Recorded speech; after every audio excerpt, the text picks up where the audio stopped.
Thank you everyone for joining us this evening. Good evening. My name is Peter Mayall and I'm a librarian here at Gold Coast Libraries.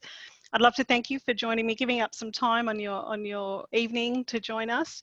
And I would like to take a moment, please, to pay acknowledgement and respect to the people of the Yugambeh language region, both past and present, and to all the Aboriginal and Torres Strait Islander people who live here today. Tonight, I'm really excited to be chatting to author Allie Reynolds. Allie is a former professional freestyle snowboarder, that's a mouthful, I've had to practice that one, who spent 5 winters in the mountains of France, Switzerland, Austria and Canada. So we're all very, very jealous. Her short fiction has been published in magazines in the UK, Australia and South Africa. Allie has swapped now her snowboard for a surfboard and she lives here on the beach in Queensland. And Shiver is her debut novel, and that's what we're going to talk about tonight. We're particularly excited to speak to Allie this evening because Library Lovers Day, I don't know if anyone knows, but Library Lovers Day was on Sunday, same day as Valentine's Day.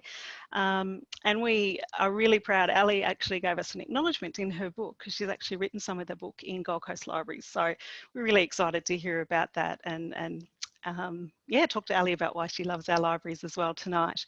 So just to let everyone know the format of tonight's session, I've got some questions prepared for Allie, so we're going to have a little chat. Please, if you can all use the chat feature to type any questions or comments as you're going along. If you're having problems with sound or anything, please let us know. But if you wouldn't mind just typing questions as you go, and I will get back to those at the end. I'll try not to be distracted by them popping up on my screen so I can give Allie my full attention, but we've certainly got time to answer any of your questions. So please note down what you want to ask Allie and we'll go back and revisit those questions. So, alrighty, so let's get started. Just in researching for this interview, Allie, I have just been blown away by you've had so much press and it's a really exciting debut for you. I believe that the novel was sort of as a heated publisher auction. There were 10 publishers interested in publishing your book and the TV rights have been snapped up. So that's amazing. It must feel like a bit of a dream for you at the moment. Yeah, it's been a total dream since about 18 months ago when I got this book deal. Yeah, until then I was just an aspiring writer for many years. For 20 years, I've been trying to write novels. Wow. And you never know if it'll happen or if you're just dreaming. And yeah, it was a dream come true. Oh, fantastic. It must be whirlwind. Before we get sort of stuck into, we'll certainly get onto the plot of the book and try not to reveal any spoilers as we go. But can you tell us just a little bit about your life, sort of where you've grown up, and sort of obviously snowboarding plays a big part in this book and in your life. So if you want to talk to us a little bit about how you got into snowboarding. Yeah, sure. So I grew up in the UK in a little city far from the beach, and my parents were really keen mountaineers. So they even met in the mountains, and every childhood holiday we would go to the mountains.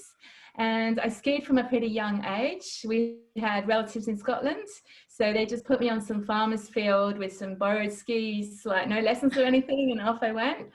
And I switched to snowboarding in my teens and just got really hooked. And it was very much in the early years of freestyle snowboarding. So it was just such a new sport.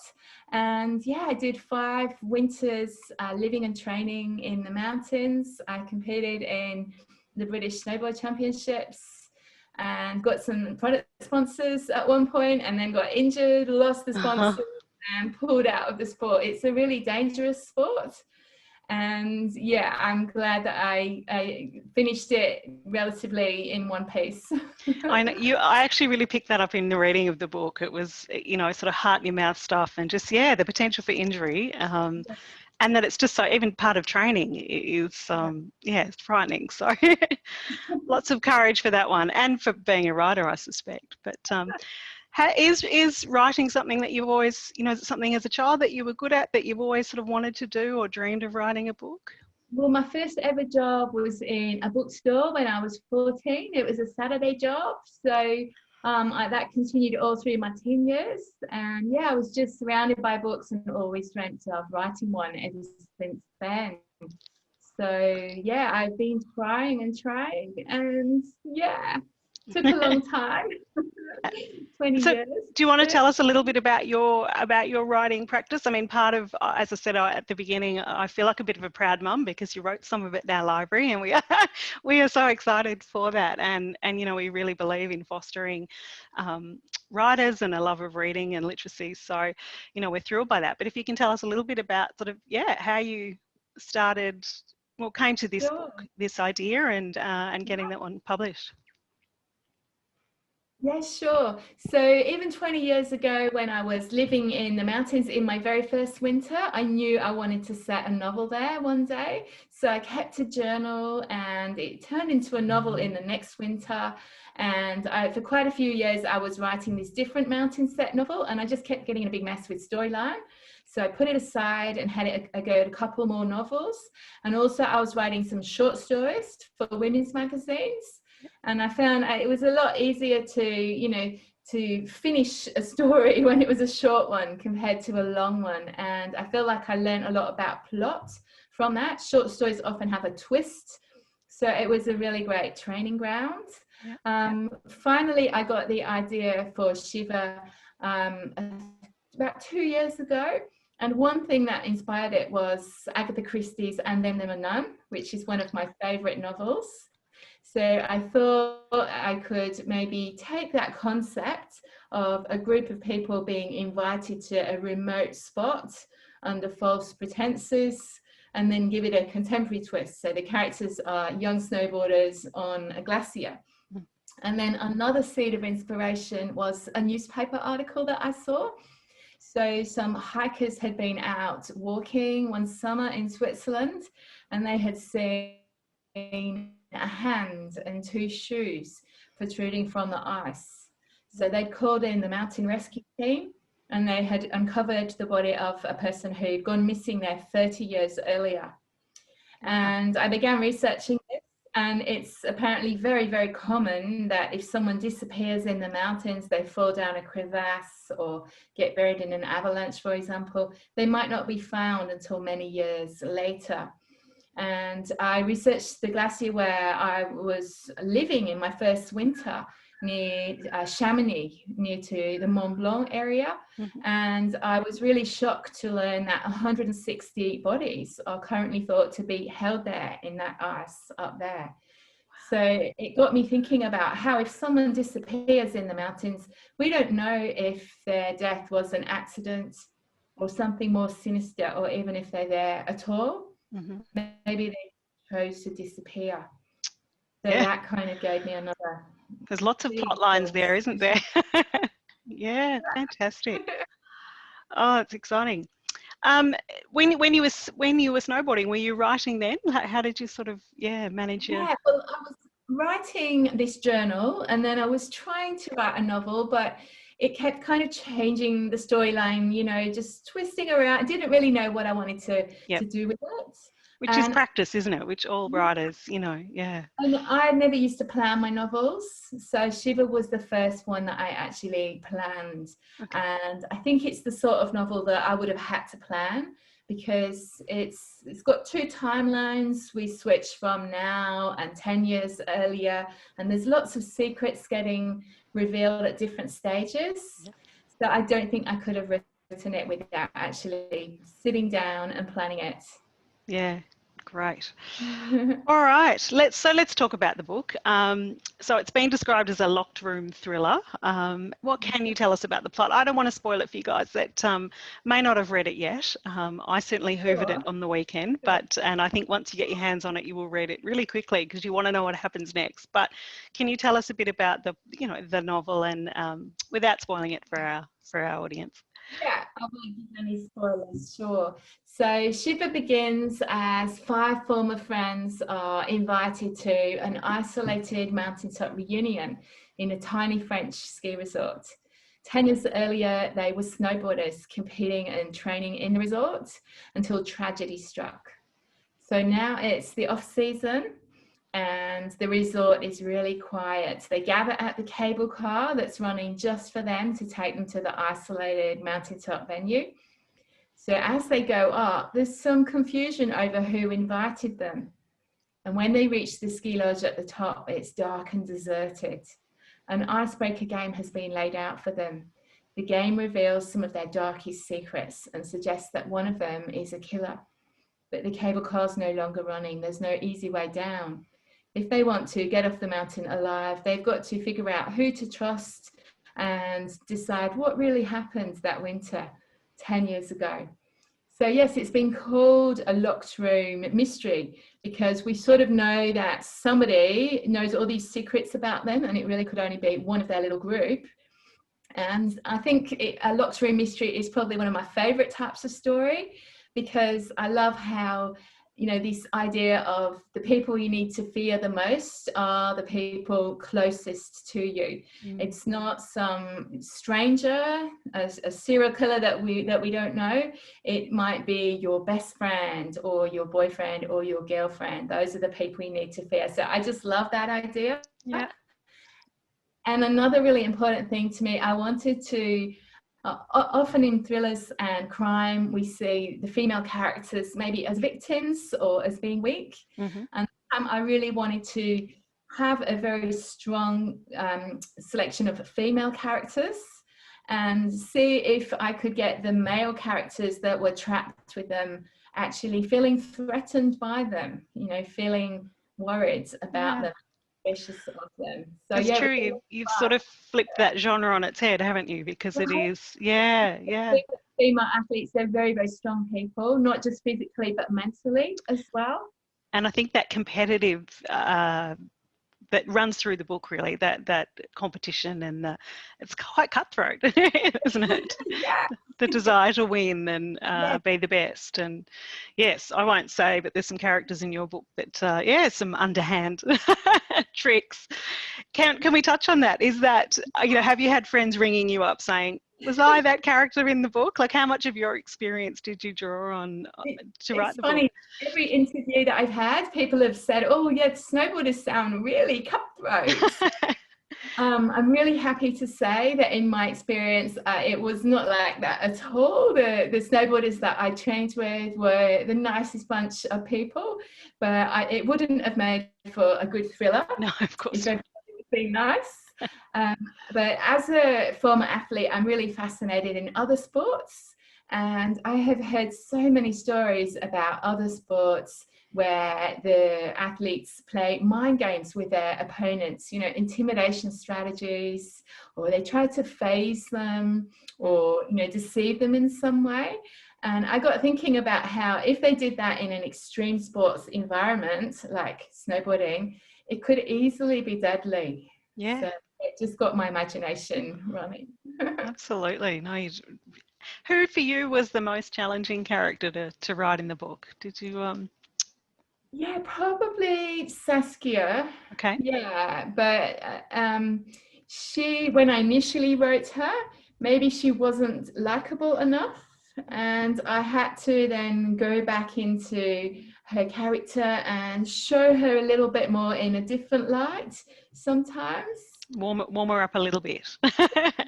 Yeah. Quite sure, hopefully. Yeah, no, I think definitely you can see that relationship develop. Through, as I said, we won't give spoilers, although I don't think this is going to spoil anything. But I think the relationship between particularly the two strong females, you do watch that develop, and there is, I can see that. All right, when I was reading it, I've got to say that that you keep your chapters very short, and you see just wanting to turn the page and find out what happens often ends with a bit of tension, or you're wondering what that person's thinking, or if the plot line, oh hang on, maybe it's them I need to be suspicious of now. So are there authors that have inspired you to sort of write? I mean, to me, it just sort of Lee Child, James Patterson, those just quick wanting to get through it for me reminded me a bit of that. Who are some authors that have influenced your I'm a massive Lee Child fan. I just love the way he writes. He's just so addictive. Short chapters, like you say. There's also a bit of humour. there. Also, I love Lee Chi's writing style. It's simple, you know, it's short sentences. It just absorbs into your head, so you don't have to process it. And I think that's what makes it so addictive. And yeah, that is somebody I massively admire. I read so many thrillers as well. I often seem to read female thriller writers, and there's so many great thriller writers out there. I really love Claire McIntosh, Jane Harper, of course, Ruth Ware, C.L. Taylor, Erica Forensic. I love thrillers with a strong sense of place and interesting settings, you know, dangerous mountains or beaches or forests. Yep. Yeah, well, I think Jane Harper I think she sets place so well, doesn't she, her novels? And it's nice that the Australian landscape is being, portrayed. So, and I understand now you've, you know, not snowboarding anymore. You've switched to surfing. Are we likely to see surfing feature in another novel? I presume you're working on something. Yes, I'm working on another thriller right now. I'm about halfway through, and it's got a similar feel to Shiver, I hope. So it's like a small cast of young characters, and they're in an isolated location again. This time it's a remote Australian beach. Oh, there you go. Definitely we'll see some surfing, and there's still a bit of a sports focus, because I think athletes really fascinate me as characters. They're very driven and determined, and they've also got a bit of ruthlessness. And I think you have to, don't you, to be a successful, you know, there's an element. Good thriller characters. Definitely, yeah. And you do hear a lot of stories. I'm not a surfer, but you hear a lot of stories about how surfing patches are quite protective, and there can be quite a bit of argy-bargy out there on the water. So so that's good. So that's next for you. How's that? What's your sort of timeline on the next? I've already run past my deadline twice, partly because of the lockdown last year. I'm a single mum of 2 little kids, so yeah, I just could not work at all while the schools were shut. I was just home with my kids, as a lot of people were. We can all relate to that, can't we? I'm really behind, and I'm just trying to catch up now. Did you get much? I've had a lot of people. I think either people really turned to books in that period, or others were just like, I couldn't read, I couldn't concentrate. And I think Netflix and streaming services. How did you find that? Did you turn to? I had no time to read whatsoever. I had no time to do anything whatsoever. I know. And even when I think I did finally get, you know, odd bits of time, I couldn't concentrate. It was just so distracting. You know, you're always checking the news and seeing what's going on, and it was really distracting time. Certainly changed us all, hasn't it? I think. And I personally, I think we all appreciate teachers a whole lot more. Just with regards, so I can see a question. I just want to remind everyone, please pop some questions in the chat, and we will get to asking Allie some of those. But one of the ones that sort of ties in, I've got Valerie. Thank you she's asking, have you sold the film rights? And I believe that has. I've sold the TV option. That sold very early on, right after the auction. And it was bought by a small TV production company who hope to turn it into a 6 to 8 part TV series. Oh, fantastic. So how exciting. They're the ex-BBC, and they were the commissioners of Bodyguard and Cry and Luther. So, oh, wow. So, a series. Very exciting. Have you got your? I mean, I must admit, when I was reading it, I was thinking it's got film written all over it for me. So I think that's wonderful, and the setting, it's going to be fabulous. Any ambition for you to have screenwrite, or have it? Do you have any say in that? I would be. It's written into the contract that I would consult. So I hope that I would, you know, help to try and make, you know, the snowboarding part of it seem authentic, because it's quite a strange world, and trying to bring that world to life on the screen would be maybe tricky. We've seemed to see a lot of surfing movies and feature films, but I don't think there's hardly been any snowboarding ones. No, that's as I said, the setting would be be incredible to work on. So yeah, fantastic. And obviously snowboarding's changed a lot. Was it part of an Olympic event? Was there Winter Olympics back when you were? Yeah, the first year that I did a winter training, that was the very first year that snowboarding became an Olympic sport. Yeah. And now it's got, you know, the sport's progressed massively. They're doing massive tricks, and we've got a few more disciplines. Yeah. So we've got big air and slope style, I think, are the next Winter Olympics, whenever that happens. Yeah. Just probably change, you know, training and, as you're saying, sponsorship and all that sort of thing. Yeah, fantastic. Or if anyone wants to pop over and ask a question, we're going to have a little chat about libraries. I'd love to know, Allie, what the library means to you, and that just given that it was Library Lovers Day, and that you very kindly acknowledge us in this book. So make sure everyone has a read of the acknowledgements. We're pretty excited by that. But if you could just talk about, how you've used the library to write the book, but also what you get from that being a mum and with your kids. Yeah. So I'm a massive fan of the libraries, and without doubt this book wouldn't have been written if I hadn't had library access. For many years I was a low-paid mum of 2 kids, working part-time as a teacher for a lot of it. So I'm a massive reader. I'll read 80 to 100 books a year, and I couldn't possibly have afforded to buy all those books through the library without the library. Yeah. So I used to go in, I used to reserve, the hot new releases online, and it let me be quite adventurous and risky with my choices. I could try out new authors that I'd never heard of, and if I was buying them, I might have been, a bit more cautious about buying it. But using a library, you can just pick up a book because you love the cover and see if you like it or not without a risk. So it let me find so many amazing new authors.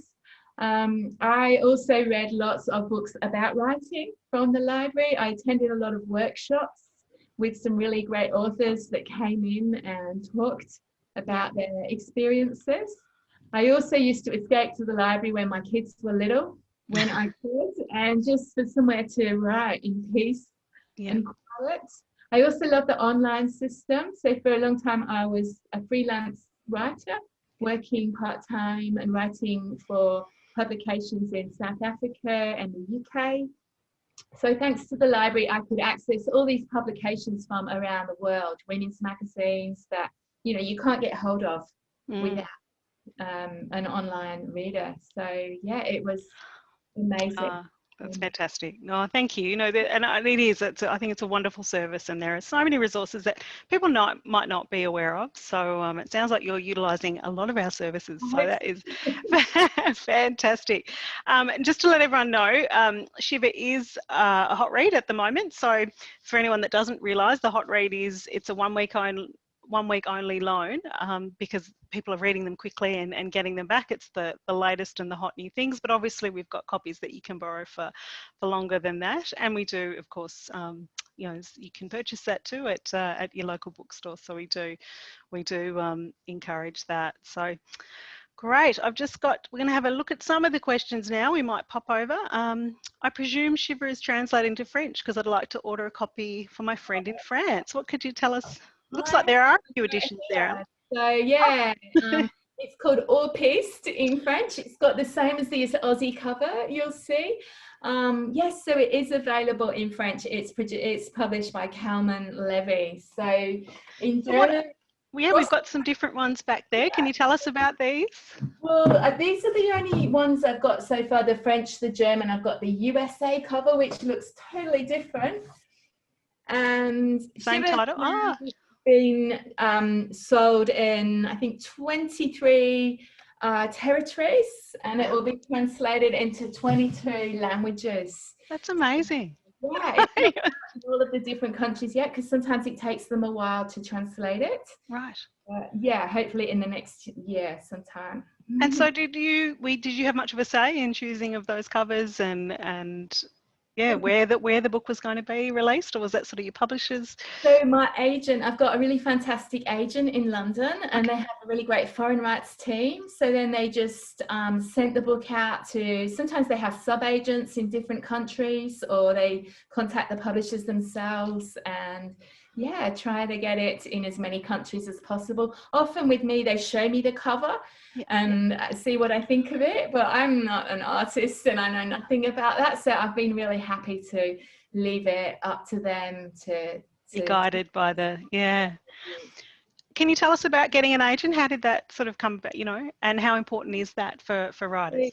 If you want to get published in like the UK or the US, it's quite hard to get a traditional publisher, you know, to even read your work without going first via an agent. So that's really the way that you have to proceed. So yeah, it's just a question of submitting your first chapters and the letter and the synopsis to different agents. You can search online for agents that take fiction or what genres they might take.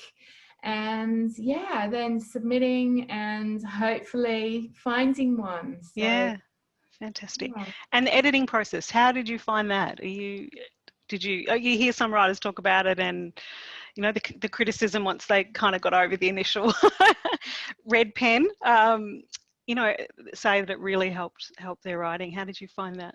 So yeah, I edit obsessively as I go on. So even before I sent this to an agent, even as I write, I go back and I edit. So I can't not do that, and it makes it quite slow and quite time consuming to edit. But the actual writing of it took 6 months from start to finish before I submitted it to an agent, and then she gave me some suggested revisions. And that took another couple of months. And that was really hard because there were aspects that she wanted more of and aspects she wanted less of. But she's got a romance subplot. And she felt that I needed to slash some of the romance because it was in danger of overwhelming the plot. Okay. And she wanted me to like up the thriller plot a little bit. So I had to write about 12 new scenes. Right. And then once I got the publishers, it was another lot of revisions. I had 2 really great editors, one in the UK and one in the US. And we had several rounds of revisions. So thousands of different suggested changes. Wow. And that took another year nearly to get that finished. But and you're all working together with the agents with your publishers in those regions? Yes, so they were putting the changes on a Word document with track changes, so I could comment and add the changes and then see what they thought. So it was all done online, and yeah, it was amazing. Personally, I liked a bit of the romance in the book. Is that a genre that you might like? Clearly, this is sort of, you know, the thriller crime, and your next one sounding a little bit like that too. Do you have any ambitions to write perhaps in another genre? Yes, so much. I love romance and rom-coms, and alongside thrillers, I do love reading the occasional romance. Oh, I'm all for it. I've noticed in Australian fiction and US fiction, it's quite common to have a romance subplot with thrillers. But in UK fiction, in UK thrillers, it seems very rare to see a romance. So it's interesting how it depends on the country. Yeah. I hope at some stage I would love to have a go at writing a full-blown rom-com. I don't know if I could do it. I think I might want to kill characters off, but I would love to try and see what happens. Yeah, oh, that sounds great. No, and I think as you said, it's interesting, isn't it? You do see it more and more, but now that you've mentioned that, I'm thinking it is the American writers that there is often that, and the English not so much. So yeah. Well, there's some more movie rights, I'm sure. We can always do with some more rom-coms, especially during this lockdown, these COVID times for us all, I think. Yeah. Rom-coms in the lockdown. Yeah. Absolutely. If anyone wants to want to use the chat to have any more questions for Allie, I've just about exhausted mine, but I'm sure we can come up with a few more. But if anyone wants to ask Allie, here is your chance to have a chat to the author. So we'd love you to do that. But that's great. I'll just keep an eye on those. Looking like we've got one's feeling a little shy tonight. So I know you've touched on when that next book is coming out, but what's your timeline for that? Where were you again? I'm hoping to finish it within the next few months, and then it's probably going to be another full year before it actually comes out. So we're probably looking at mid next year, mid 2022. How's the pressure on you? I mean, this one, you know, the success of your first novel has been quite incredible for you, really. And it's not, I mean, you have the odd writer that you hear that comes out of that, but really, it's been, you know, you've had a lot of success with the film, with the movie, not the movie, sorry, the TV rights as well. Yeah. Are you feeling, is that pressure there for you going It's into this next massive book? pressure.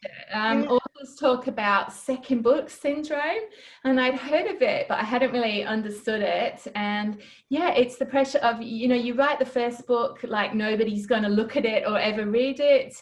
And then with the next book, you've sort of got everyone breathing down your neck asking, is it ready? Can I see it? And just, it's so daunting. You know, you can imagine people not liking it as much as the first book, and they want it to be similar and yet different. So, well, there's that voice, isn't it? I guess we've got a voice for you as a writer, and there's probably a level of expectation. It seems to be too similar to the first one in some way, so you keep having to scrap the ideas, and yeah, it's been a struggle, really hard. Yeah, no, I was just thinking that you've come in so high, it's going to be, but I'm sure you're going to do an amazing job. It sounds like a really, and particularly for the Gold Coast, I think surfing and yeah, your setting sounds fabulous. So we've got a question. Leanne is asking, what library did you write it in? Shiver, you don't have to give us the exact, was it north, central, south? I wrote it in Coolangatta Library and Eleanor Library, so the south libraries of the Gold Coast.